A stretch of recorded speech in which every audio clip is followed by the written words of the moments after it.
Ближе к 30-й неделе, получается, я считала дни, недели.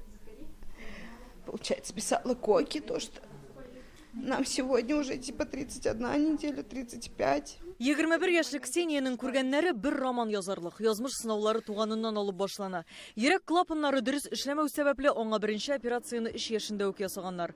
16да Ксения авырга уза, әмма баласы төшә. 17дә кабат бала көткән Ксениягә табиблар куркыныч диагноз куя. Аның йөрәгендә тромб барлыгын ачыклыйлар. Яшь әнине дә баланы да саклап калыр өчен катлаулы операциягә РКБ һәм МКДЦ табиблары алынган. Кан тамырын тромбтан чистарту өчен нибары 80 секунд вакыт була. Был собран консилиум. Консилиум җыйдык. Ксениянең гомерен саклап калу өчен операция кирәк иде. Кардиореанимация бүлеге табиблары аны МКДЦга озатты. Алдан ук ясалма кан әйләнеше аппаратын әзерләп куйдык. Операция уңышлы узды. Ул вакытта яшь әнине дә, аның йөрәгендә баланы да саклап кала алдык.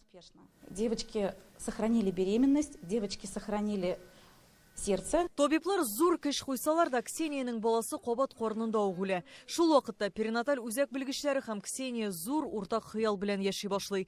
21 яшьлек ханым 3нче тапкыр авырга уза. Ксениянең беременность бик авыр барды.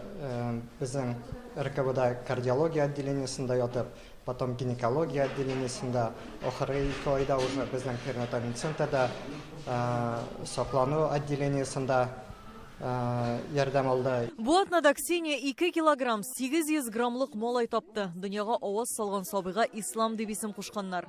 И вот этот момент, когда он очень сильно плакал, я вообще не верила. Мин улымның беренче тапкыр илаган тавышын ишеткәч, үз кулакларыма ышанмадым. Аннан соң аны миңа күрсәттеләр. Күңелемдәге хисләрне әйтеп бетерә алмыйм.